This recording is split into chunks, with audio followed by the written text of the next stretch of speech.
Hey guys, welcome back to channel. അപ്പോൾ ഇന്ന് നമ്മൾ കാണാൻ പോകുന്നത് വെനസ്ഡേ എന്ന ഹോളിവുഡ് സീരീസിന്റെ രണ്ടാമത്തെ എപ്പിസോഡാണ്. അങ്ങനെ കഴിഞ്ഞ എപ്പിസോഡിൽ വെനസ്ഡേക്ക് അവളുടെ പവേഴ്സ് ഇപ്പോൾ കൂടുതലായിട്ട് യൂസ് ചെയ്യുന്ന കാരണം കൊണ്ട് എപ്പോഴൊക്കെയാണോ അവളുടെ ആ ഒരു എബിലിറ്റി യൂസ് ചെയ്യാനായിട്ട് ശ്രമിക്കുന്നത്, അപ്പോഴൊക്കെ അവളുടെ കണ്ണിൽ നിന്ന് ഒരുമാതിരി ബ്ലാക്ക് കളർ ടീയേഴ്സ് ഒക്കെ വന്ന് അവൾ അൺകോൺഷ്യസ് ആകുന്നതും ആൻഡ് അവൾക്ക് ചുറ്റും നടക്കുന്ന ഓരോ കാര്യങ്ങൾക്കും വളരെ വിയോർഡായിട്ടുള്ള കുറെ പക്ഷികൾ അവൾ ഒബ്സർവ് ചെയ്തുകൊണ്ട് നിൽക്കുന്നതും എപ്പോഴും അവളെ ആരൊക്കെയോ ഇങ്ങനെ സ്റ്റോക്ക് ചെയ്യുന്നതിന്റെ ഇടയിൽ അറിയാതെ അവൾ എനിഡിനെ തൊടുന്ന സമയത്ത് വെനസ്ഡേ കാരണം കൊണ്ട് എനിഡ് മരിച്ചു എന്നും എനിഡിന്റെ ആ ഒരു കല്ലറയുടെ വിഷൻ കൂടി കാണുന്ന വെനസ്ഡേ ബോധം കെട്ടി വീഴുന്നതാണ് നമ്മൾ കഴിഞ്ഞ എപ്പിസോഡിൽ കണ്ട് നിർത്തിയിരുന്നത്. അങ്ങനെ ഇന്നത്തെ എപ്പിസോഡിന്റെ സ്റ്റാർട്ടിങ്ങിൽ താൻ കാരണം തന്റെ ബെസ്റ്റ് ഫ്രണ്ട് ആയിട്ടുള്ള എനിഡിന് എന്തെങ്കിലും ആപത്ത് സംഭവിക്കുമെന്നുള്ള ആ ഒരു പേടി കൊണ്ട് ഞെട്ടി എനിക്കുന്ന വെനസ്ഡേ ആണ് നമ്മളെ കാണിക്കുന്നത്. ഇപ്പോഴും അവളുടെ കണ്ണുകളിലായിട്ട് ആ ഒരു ബ്ലാക്ക് ടീയേഴ്സിന്റെ പാടുകളും ഇരിക്കുന്നുണ്ട്. അങ്ങനെ എഴുന്നേറ്റ് അപ്പം തന്നെ അവൾ എനിഡിന്റെ കാര്യങ്ങൾ അന്വേഷിക്കുമ്പോൾ അവളുടെ അമ്മയായ മോർട്ടീഷ്യ ഇപ്പോൾ അവളുടെ അടുത്ത് വന്നിട്ട് ഇപ്പൊ നീ എനിഡിനെ പറ്റിയിട്ടല്ലെന്നും നിന്നെ പറ്റിയാണ് ഇപ്പൊ നീ ശ്രദ്ധിക്കേണ്ടതെന്നും അവളുടെ അടുത്ത് പറയുന്നുണ്ട്. കാരണം കഴിഞ്ഞ എപ്പിസോഡിൽ നമ്മൾ കണ്ടതുപോലെ തന്നെ മോർട്ടീഷ്യയ്ക്ക് ഈ ഒരു ബ്ലാക്ക് ടീയേഴ്സിന്റെ അർത്ഥം നന്നായി തന്നെ അറിയാമായിരുന്നു. ഒരു വ്യക്തി തന്റെ സൈക്കിക് ആയിട്ടുള്ള എബിലിറ്റീസ് അവൾക്ക് പറ്റുന്ന ഒരു പരിധിനേക്കാൾ കൂടുതലായിട്ട് ഉപയോഗിക്കുമ്പോൾ ആ ഒരു മാക്സിമം ലിമിറ്റ് കാരണം കൊണ്ടാണ് ആ ഒരു പവർ എക്സോസ്റ്റഡ് ആയിട്ട് അത് ബ്ലാക്ക് ടീയേഴ്സിന്റെ രൂപത്തിൽ വരുന്നതെന്നും അതുകൊണ്ട് നീ ഓവറായിട്ട് നിന്റെ പവേഴ്സിന് യൂസ് ചെയ്യാനോ അതിനെ ഫേണിഷ് ചെയ്യാനോ നിൽക്കരുതെന്നും നിന്റെ പവേഴ്സ് അത് ഗിഫ്റ്റ് ആണെന്നും അത് സമയമാകുമ്പോൾ തന്നെ ഫുള്ളായി പുറത്തേക്ക് വരുമെന്നും അതിനു മുമ്പ് തന്നെ നീ ആ ഒരു ഗൂഡിയുടെ ബുക്കൊക്കെ വെച്ചിട്ട് അതിലുള്ള ഓരോ മന്ത്രങ്ങളൊക്കെ പഠിച്ച് ഇങ്ങനെ ഓരോന്ന് വരുത്തി വെക്കരുതെന്ന് വളരെ കാമായി തന്നെ മോർട്ടീഷ്യ അവളുടെ അടുത്ത് പറയുന്നുണ്ടെങ്കിലും വെനസ്ഡേ ഇപ്പോൾ അതിനൊന്നും സമ്മതിക്കാതെ തന്നെ പണ്ട് മുതലേ ഈ സൈക്കിക് എബിലിറ്റി ഒക്കെ കൂട്ടാനായിട്ട് ഹെൽപ്പ് ചെയ്തുകൊണ്ടിരുന്നത് ആ ഒരു ഗുഡിയുടെ ബുക്കാണെന്നും അതിനെ താൻ ഒരിക്കലും നഷ്ടപ്പെട്ട് കളയില്ലെന്നും അവളിപ്പോൾ മോർട്ടീഷ്യയുടെ അടുത്ത് പറയുന്നുണ്ട്. പക്ഷെ മോർട്ടീഷ്യ അവൾ എത്രയൊക്കെ വോൺ ചെയ്തിട്ട് പോലും സേവിയർ അയച്ചെന്ന ആ ഒരു ഡ്രോയിങ്ങിൽ ഉണ്ടായിരുന്ന ആ ഒരു പക്ഷിയുടെ ഫോട്ടോയും ടൈലറിന്റെ അച്ഛനായിട്ടുള്ള ആ ഒരു ഷെരീഫിന്റെ കൂട്ടുകാരന്റെ മരണവും ഇപ്പതാ അവള് വിഷനിൽ കണ്ടതുപോലെ ഭാവിയിൽ നടക്കാൻ ചാൻസ് ഉള്ള എനിഡിന്റെ മരണവും എല്ലാം കൂടി അവൾ ഇടയ്ക്ക് കണ്ടുകൊണ്ടിരിക്കുന്ന ആ ഒരു റെഡും ബ്ലാക്കും ഒക്കെ കളറിലുള്ള ആ ഒരു പക്ഷിയുടെ മേലെ ചെന്ന് അവസാനിക്കുമ്പോൾ ഈ ഒരു പക്ഷിയെ കുറിച്ച് കൂടുതൽ അറിയാനായിട്ട് അവളിപ്പോ നേരെ ടൈലറിന്റെ അച്ഛനായിട്ടുള്ള ഷെരീഫിനെ കാണാനായിട്ട് അദ്ദേഹത്തിന്റെ വീട്ടിൽ ചെല്ലുമ്പോൾ അദ്ദേഹം അവിടെ ഒരു സോഫയിൽ മരിച്ചു കിടക്കുന്നതാണ് അവൾ കാണുന്നത്. മാത്രമല്ല ഇതേ സമയം തന്നെ അയാളുടെ വായിന്റെ ഉള്ളിക്കൂടെ ഇപ്പൊ ഒരുപാട് പക്ഷികൾ പുറത്തേക്ക് പറന്നു വന്ന് ആ ഒരു വീട് ഫുള്ളും പറന്ന് നടക്കുന്നുണ്ട്. ബാക്കി എല്ലാ പക്ഷികളും അവിടെ നിന്ന് പറന്നു പോയപ്പോഴും ഇതിനു മുമ്പ് പല തവണകളിലായിട്ട് അവൾ കണ്ടിട്ടുണ്ടായിരുന്ന ആ ഒരു റെഡ് കളറിലും ഒരുമാതിരി ട്രാൻസ്പാരന്റ് ആയിട്ടുള്ള കണ്ണുള്ള ആ ഒരു പക്ഷി മാത്രം ഇപ്പൊ അവളെയും നോക്കിയിട്ട് അവളെ സ്റ്റെയർ ചെയ്ത് കുറച്ചേരം അവിടെ ഇരുന്നിട്ട് പിന്നീട് അവിടുന്ന് പറന്ന് പോകുന്നുണ്ട്. തന്നിൽ അവശേഷിക്കുന്ന ഏറ്റവും ലാസ്റ്റത്തെ എവിഡൻസ് ഇപ്പോൾ മരിച്ചു കിടക്കുന്ന ആ ഒരു ഷെരീഫിന്റെ ബോഡിയാണെന്നും അതിൽ തൊട്ട് കഴിഞ്ഞാൽ തന്റെ പവേഴ്സിനെ വെച്ചിട്ട് ഈ പക്ഷികളുടെ കാര്യം മനസ്സിലാക്കാമെന്ന് കരുതി വെനസ്ഡേ ഇപ്പോൾ അയാളെ തൊടുന്നുണ്ടെങ്കിലും നേരത്തെ മോർട്ടീഷ്യ പറഞ്ഞതനുസരിച്ച് അവളിങ്ങനെ കൂടുതലായിട്ട് പവേഴ്സ് യൂസ് ചെയ്യുന്ന കാരണം കൊണ്ട് ഇപ്പോൾ അവളുടെ പവേഴ്സ് ഒന്നും തന്നെ വർക്ക് ചെയ്യുന്നുണ്ടായിരുന്നില്ല. അങ്ങനെ അവൾ ഒരു പ്രാവശ്യം കൂടി അതിനെ ട്രൈ ചെയ്യാൻ പോകുന്ന സമയത്താണ് അവിടേക്ക് പോലീസുകാർ വന്ന് മരിച്ചു കിടക്കുന്ന ഷെരീഫിനെ കണ്ട് അയാളെ കൊന്നത് വെനസ്ഡേ ആവുമെന്ന് കരുതി അവരിപ്പോൾ വെനസ്ഡേനെ സ്റ്റേഷനിലേക്ക് കൊണ്ടുപോകുന്നുണ്ട്. അവിടെ വെച്ച് ഫസ്റ്റ് എപ്പിസോഡിൽ മരിച്ചിട്ടുള്ള ആ ഒരു ക്യാമറമാനും ഈ ഒരു ഷെരീഫും ഫ്രണ്ട്സ് ആയിരുന്നതും അവർ തമ്മിലുള്ള എന്തെങ്കിലും ഒരു സീക്രട്ട് നിനക്കറിയാമായിരുന്നു എന്നും അതുകൊണ്ടെങ്ങാനാണോ നീ അയാളെ കൊന്നതെന്നും ചോദിക്കുമ്പോൾ താനല്ല ആ ഒരു ഷെരീഫിനെ കൊന്നതെന്നും അത് ചിലപ്പോൾ അയാളുടെ സ്വന്തം മകനായി ഒരു ഹൈഡായി മാറിയ ടൈലർ തന്നെ ആയിക്കൂടെയെന്ന് അവൾ തിരിച്ച് ആ ഒരു പോലീസുകാരുടെ അടുത്ത് ചോദിക്കുന്നുണ്ട്. എന്നാൽ ഇതേ നേരം തന്നെ അവിടേക്ക് ഗോമസ് ആദംസ് ആയിട്ടുള്ള വെനസ്ഡേയുടെ അച്ഛൻ കടന്നു വരികയാണ്. അങ്ങനെ ഒരു വക്കീല് കൂടിയായ അവളുടെ അച്ഛൻ ഇപ്പോൾ പുഷ്പം പോലെ അവൾ അവിടെ നിന്ന് രക്ഷിച്ച് നേരെ തിരിച്ച് നെവർമോറിലേക്ക് കൊണ്ടുവരുന്നുണ്ട്. ഇതേ നേരം യൂജീൻ ഇപ്പോൾ പക്സ്ലിയുടെ മുഖത്തുള്ള എന്തോ ഒരു കള്ളലക്ഷണം കണ്ടിട്ട് എന്താണ് നീ ഇത്ര വിയേർഡായിട്ട് പെരുമാറി നിന്ന് അവന്റെ അടുത്ത് ചോദിക്കുമ്പോഴാണ് പക്സ്ലി അവന്റെ ആ ഒരു ഷെഡിലേക്ക് കൂട്ടിക്കൊണ്ടു പോയിട്ട് കഴിഞ്ഞ ദിവസം രാത്രി ആ ഒരു സ്കൾ ട്രീന്റെ അടുത്ത് നിന്ന് അവന് ഒരു സോംബീനെ കണ്ടുപിടിച്ചിട്ടുണ്ടായിരുന്നല്ലോ. അങ്ങനെ ആ ഒരു സോംബീനെ ഇപ്പോൾ അവൻ ആ ഒരു ഷെഡിലേക്ക് കൊണ്ട് കെട്ടിവെച്ചിരിക്കുന്നത് അവൻ യൂജീനെ കാണിച്ചു കൊടുക്കുന്നത്. ഇത് കണ്ട് യൂജീൻ ഒന്ന് ഞെട്ടുന്നുണ്ടെങ്കിലും ആ ഒരു സോംബീനെ തന്റെ പവേഴ്സ് വെച്ച് താൻ ഉണർത്തിയത് കാരണം കൊണ്ട് അവൻ ഇങ്ങനെ തന്റെ ഒരു നല്ല ഫ്രണ്ട് ആയിരിക്കും എന്നൊക്കെ പറഞ്ഞ് പക്സ്ലി ആ സോംബീനെ ഷെഡിൽ തന്നെ വളർത്താനായിട്ട് തീരുമാനിച്ചിരിക്കുകയാണ്. അവിടുന്ന് സീൻ കട്ട് ചെയ്ത് ഇപ്പൊ വെനസ്ഡേ കാണിക്കുകയാണെങ്കിൽ ഇത്ര ആലോചിച്ചിട്ടും ആ ഒരു പക്ഷികളുടെ കാര്യം കിട്ടാതെ ആകെ ഡിസ്റ്റർബ്ഡ് ആയിട്ട് അവൾ റൂമിലേക്ക് വരുമ്പോൾ അവിടെ ഒരുപാട് ബ്ലഡിൽ നനഞ്ഞു കുളിച്ച് കിടക്കുന്ന എനിഡിനെയാണ് അവൾ കാണുന്നത്. കാണുന്നത്. അങ്ങനെ ആകെ പേടിച്ച് അവൾ ഓടിച്ചെന്ന് എനിഡിനെ വിളിക്കുന്ന സമയത്ത് എനിഡ് എഴുന്നേറ്റിട്ട് അതൊരു പ്രാങ്ക് ആയിരുന്നു എന്ന് അവളുടെ അടുത്ത് പറയുന്നുണ്ട്. അന്ന് പ്രാങ്ക് ഡേ ആയതുകൊണ്ട് നീ എന്റെ ബെഡ്മേ ഒരു ഫേക്ക് ആയിട്ടുള്ള ഐബോൾ കൊണ്ട് വെച്ചില്ലേ, അതിന് പകരം വീട്ടിയതാണ് ഞാനെന്ന് എനിഡ് പറയുമ്പോൾ ഏത് ഐബോൾ എന്ന് കേട്ട് ആകെ കൺഫ്യൂസ്ഡ് ആകാണ് വെനസ്ഡേ. അങ്ങനെ പിന്നീട് അവൾ അത് ചെക്ക് ചെയ്യുമ്പോൾ ഇതിന്റെ പുറകിൽ ഒരു പക്ഷിയാണെന്ന് വെനസ്ഡേക്ക് മനസ്സിലാകുന്നുണ്ട്. എന്നാൽ ഇതേ നേരം തന്നെ എനിഡിന്റെ ഫോണിലേക്ക് വെനസ്ഡേനെ പറ്റിയിട്ട് വളരെ വിയോർഡായിട്ടുള്ളൊരു മെസ്സേജ് വരുമ്പോൾ ആ ഒരു നമ്പർ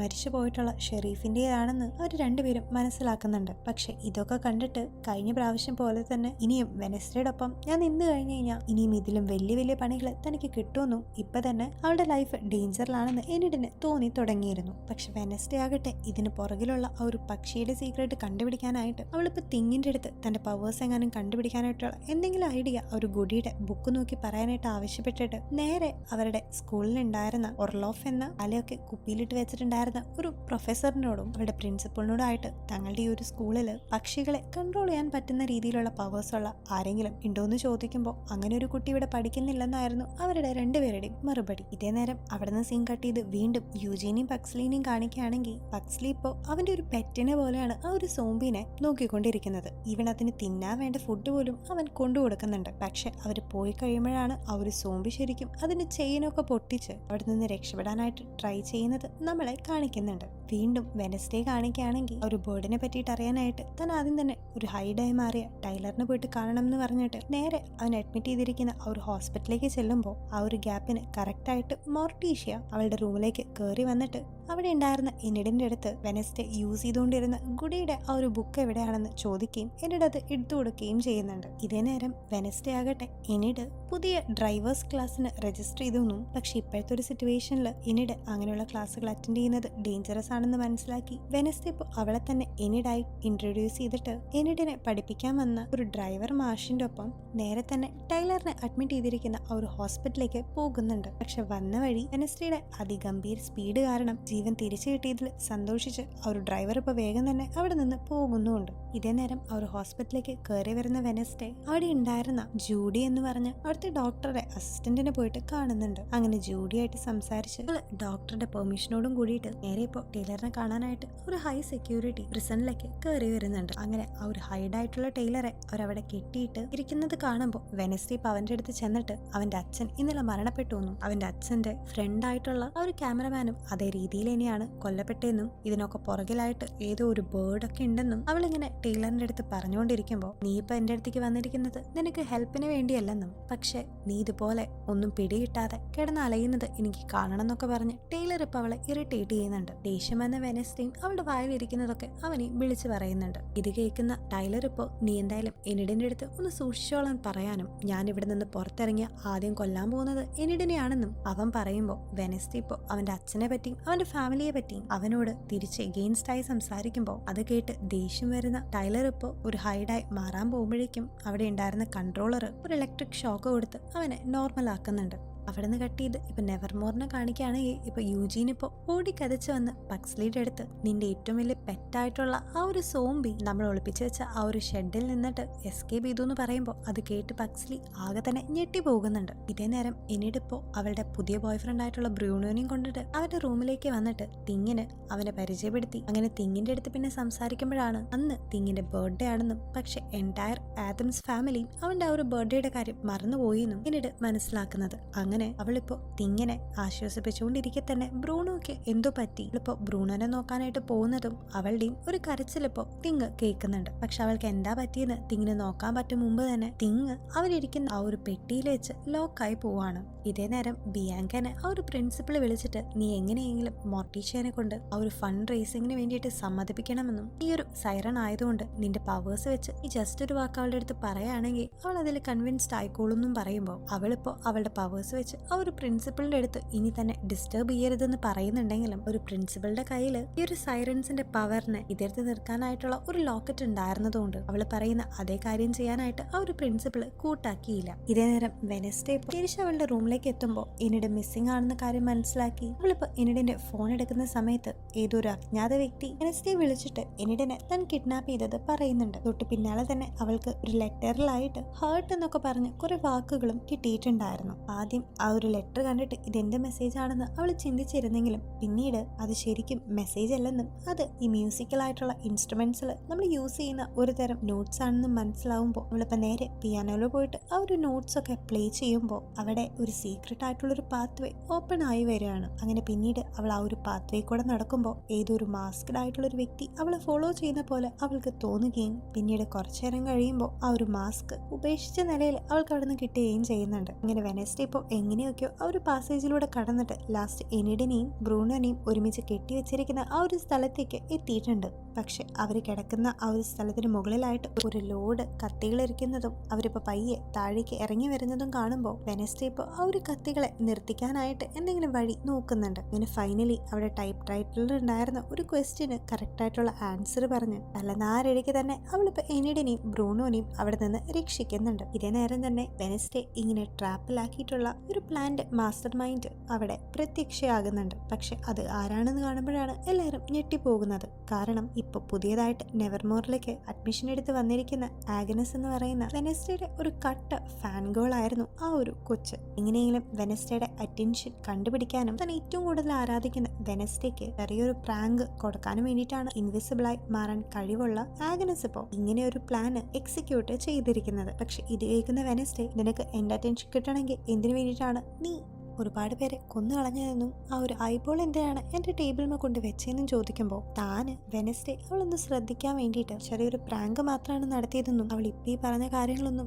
അവളല്ല ചെയ്തതെന്നും ആഗ്നസ് ഇപ്പോൾ പറയുന്നുണ്ട്. അങ്ങനെ പിന്നീട് അവരവിടെ നിന്ന് എസ്കേപ്പ് ആവുന്ന നേരത്ത് വേറൊരു ഭാഗത്ത് ബിയാങ്ക ഇപ്പോൾ അവൾക്ക് കിട്ടിയിരിക്കുന്ന ആ ഒരു പവർ വെച്ചിട്ട് അവളുടെ സംസാരത്തിലൂടെ മോർട്ടീഷ്യയെ ആ ഒരു ഫണ്ട് റേസിംഗ് പ്രോഗ്രാമിന് സമ്മതിപ്പിക്കുകയും അതിനുവേണ്ട ഫണ്ടൊക്കെ സെറ്റ് ചെയ്യാനായിട്ട് മോർട്ടീഷ്യയുടെ അമ്മയായിട്ടുള്ള നമ്മുടെ വെനസ്ഡേയുടെ ഗ്രാൻഡ്മാനെ വിളിക്കാനായിട്ട് ആവശ്യപ്പെടുകയും ചെയ്യുന്നുണ്ട്. ആക്ച്വലി ഈ മോർട്ടീഷ്യയും അവളുടെ അമ്മയും തമ്മിൽ അത്ര വലിയ നല്ല ബന്ധത്തിലല്ലാത്തതുകൊണ്ട് ബിയാങ്കയ്ക്ക് അവളുടെ പവേഴ്സ് യൂസ് ചെയ്തല്ലാതെ ഒരിക്കലും മോർട്ടീഷ്യനെ ഇങ്ങനത്തെ ഒരു കാര്യത്തിന് വേണ്ടി സമ്മതിപ്പിക്കാനായിട്ട് പറ്റില്ലായിരുന്നു. അങ്ങനെ ഇപ്പൊ വെനസ്ഡേ ആ കാര്യങ്ങളൊക്കെ കഴിഞ്ഞ് തിങ്ങിന്റെ അടുത്ത് വന്ന് ഇന്ന് അവന്റെ ബർത്ത്ഡേ മറന്നുപോയിൽ സോറിയൊക്കെ ചോദിച്ച് അവനൊരു ഗിഫ്റ്റ് ഒക്കെ കൊടുത്ത് അങ്ങനെ ഇരിക്കുമ്പോഴാണ് ഗുഡിയുടെ ബുക്ക് അവിടെ ഇല്ലെന്നുള്ള കാര്യം അവൾ ശ്രദ്ധിക്കുന്നത്. അങ്ങനെ തന്റെ അമ്മയാണ് അത് വന്ന് എടുത്തുകൊണ്ട് പോയെന്ന് ഇപ്പൊ വെനസ്ഡേ മനസ്സിലാക്കുന്നുണ്ട്. മാത്രമല്ല ഇതൊക്കെ നോക്കി കണ്ടുകൊണ്ട് ആ ഒരു റെഡ് ആയുള്ള ബേർഡ് അവിടെ ഇരിക്കുന്നതും അവള് ശ്രദ്ധിക്കുന്നുണ്ട്. അങ്ങനെ ഇത് കണ്ട് ആ ഒരു ബേർഡിന് പുറകിലെ മിസ്റ്ററി ഇപ്പോഴും ഒരു എത്തുമിടിയും കിട്ടാണ്ടിരിക്കുകയാണ് വെനസ്ഡേ.